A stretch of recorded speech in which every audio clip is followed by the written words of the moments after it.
One of the quirky things about these cars, the hood opens backwards. Oh, a big spring holds it up. Notice, functional hood scoop. Oh yeah.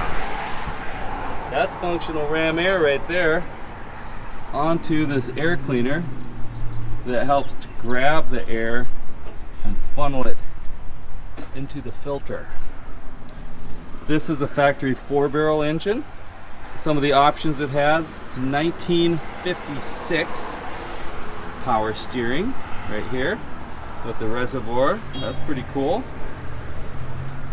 Power brakes. The master cylinder is here.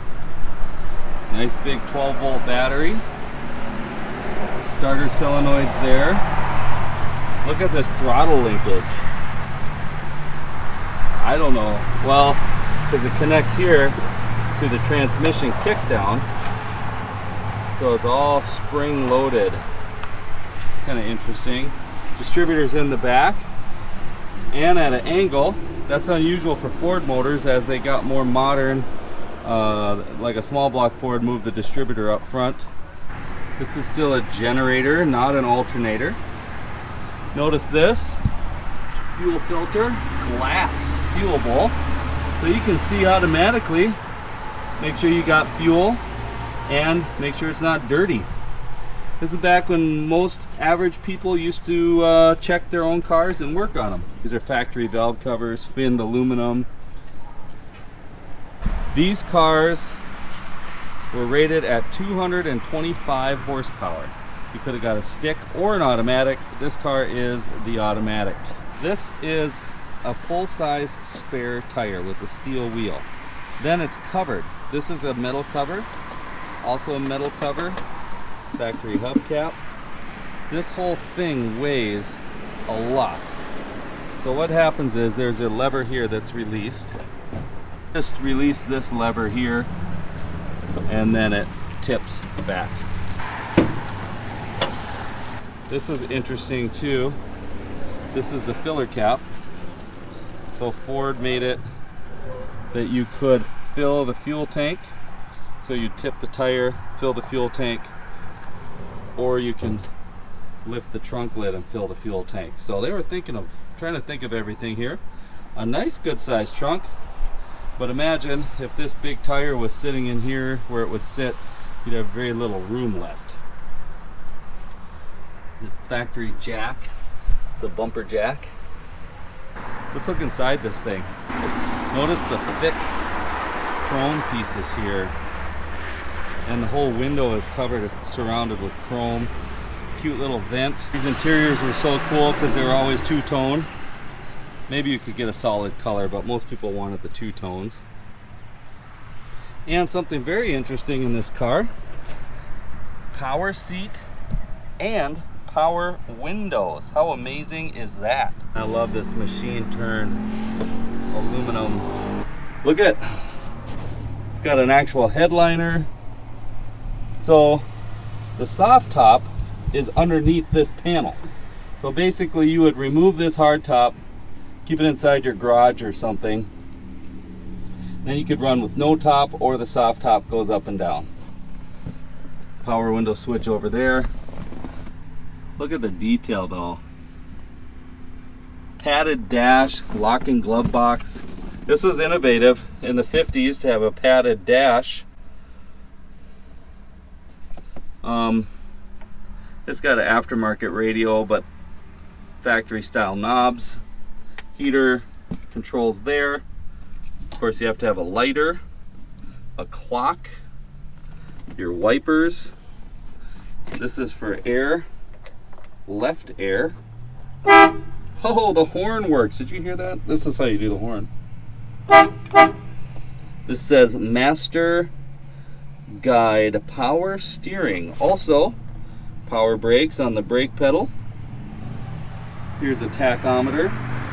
One thing that's super cool, if you notice, the instrument cluster has the illumination from the sun or the moon can backlight, because there's a window up here. so that you have a lot of illumination in your gauges there. Speedometer goes up to 150. Holy smoke. I don't know. These things will definitely go over 100. Fuel, temperature, an oil dummy light, and a charging dummy light. Cute little sun visors.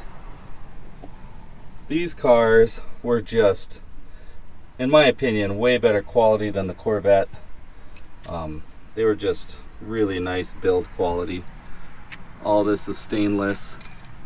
The collar for the column. And then, cute little automatic. Let's hear how this thing starts up. Like I said, this one's got a factory 4-barrel. It's an old style 4-barrel. Some call them like a teapot design.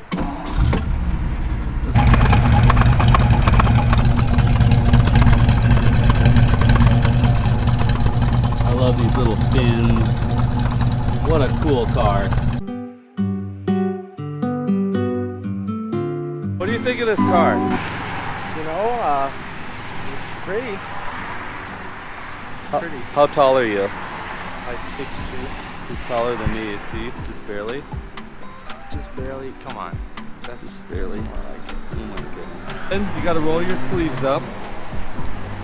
Do I gotta put something in them? Well, you're supposed to. Like, You look like you could be from the 50s. hey, you know, Okay. I want a Thunderbird.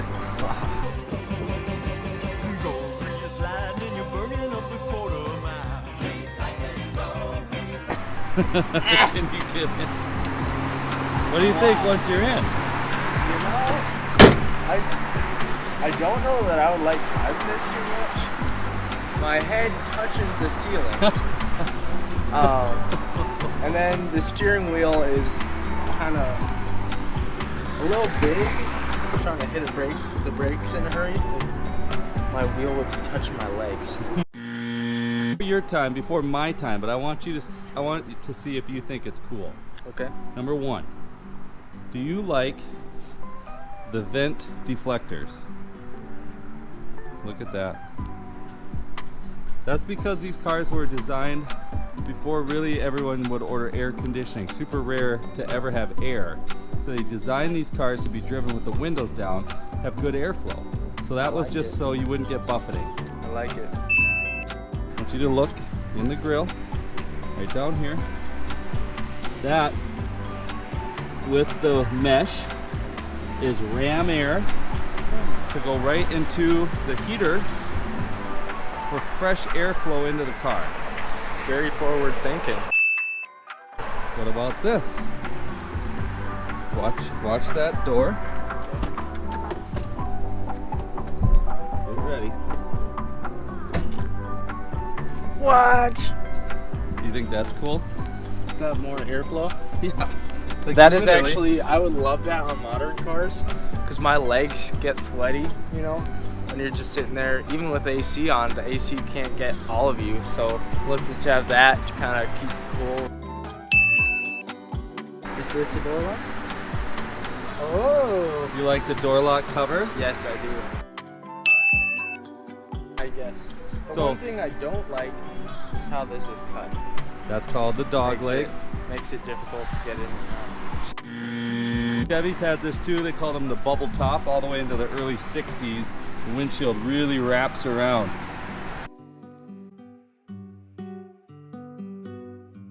All right, let's look underneath this car here. Notice how the exhaust kind of runs up and then tucks. It kind of exits below the bumper, but it's just sort of a cool effect.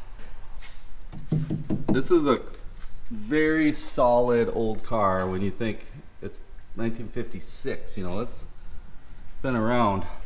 This car has kind of been probably restored many years ago and then it's just been driven. Multiple mufflers. It's got some little mufflers here. It's your factory gas tubular shocks, which was something that they were pretty proud of, and we're so used to these type of shocks. But this is kind of the era when they were starting to use this stuff. Look at this frame, super beefy X frame. And they were trying to figure out, so the 55 car, at speed it was unstable, and they were trying to figure out how to stabilize it. So they obviously added the Continental kit, and they put these big beefy plates on the frame rails to stiffen it.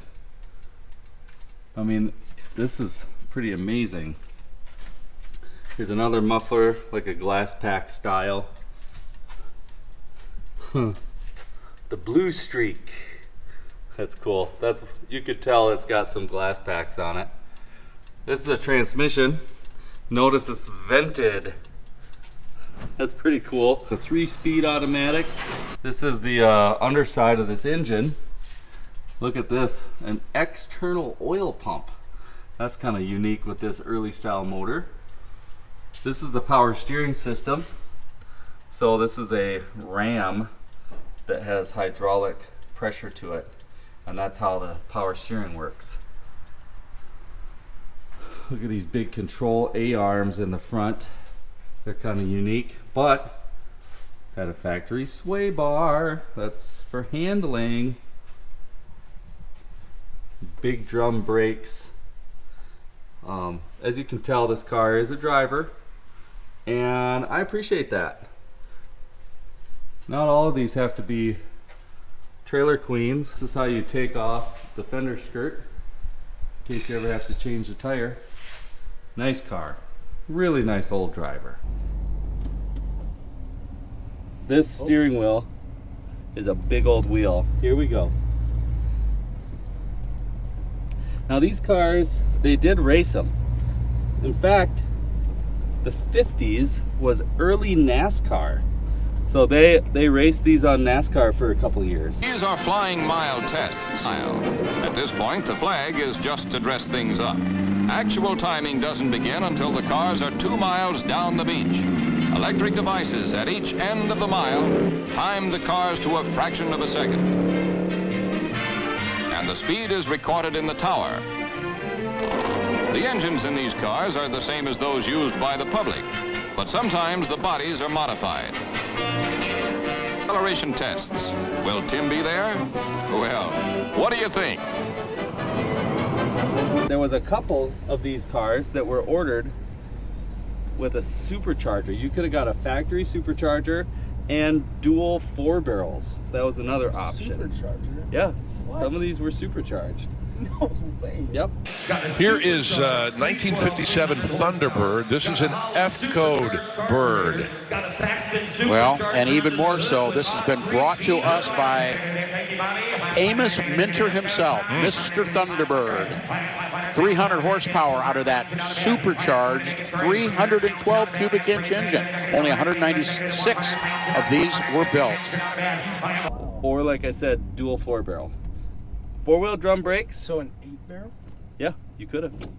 What? Solid lifter motor. This one's 225 horse. But Did you get an 8-barrel and a supercharger? I don't think so, but I might. Tell us in the comments. I love this right here. They thought of everything because you can just put your arm out the door. It's like the perfect level. It really is. Modern cars, the window is like up this high. You can't just like put your arm out the window. Got the blinker on. Here we go.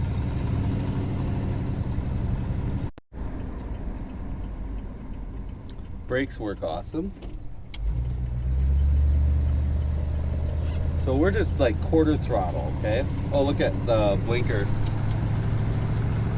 How cool is that? And then this side. Look at the speedometer. So it has the light comes through from the windshield side and illuminates that needle. Pretty sweet, huh? You can drive literally with your finger because this has power steering. They're so overly assisted, and this car goes straight down the road. We're going 50 miles an hour. There's hardly any wind buffeting. Let's kick that open a little bit. Got plenty of ventilation by my ankles coming up. It's pretty hot out today, and it is comfortable driving in this car. Look at the wipers. They go backwards. We'll drive around a couple curves. This is our test route.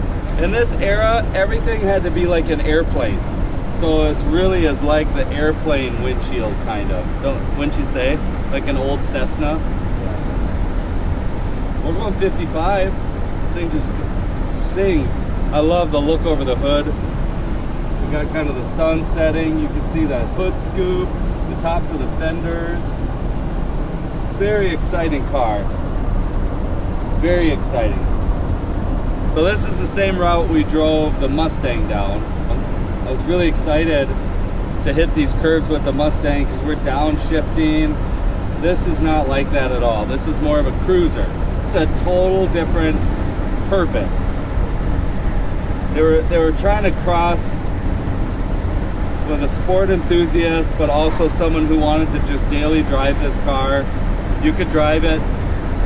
You could literally drive it cross country. It was a very reliable car for its era. It's a nice big engine. They didn't really have a lot of problems. A good transmission. So the Mustang would have been downshifting to hit this curve. We're gonna slow down a little bit because this thing is gonna lean. Feel like it's gonna touch the door handles. Hey!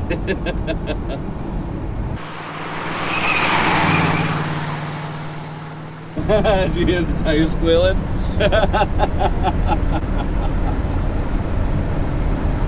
That was as fast as we could go around that curve, pretty much. I mean, maybe you go faster, but who wants to smash this car? Not me. We're checking our temperature gauge. We just put a remanufactured water pump on this car, making sure that the thermostat's opening. Here's another big curve we're coming to.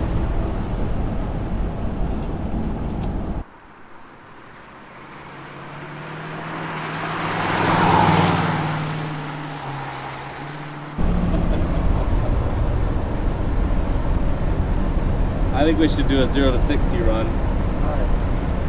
It's kind of our deserted test loop here. I'm going to turn around.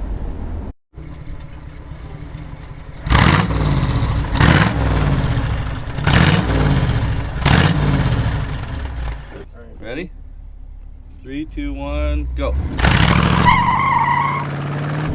a little bit of get up and go. Nice shift. And 60. 11 seconds. 2-liter engine is now standard on all Pinto models and really hypos the performance figures. Our 0 to 60 run ate up 16.4 seconds on the clock.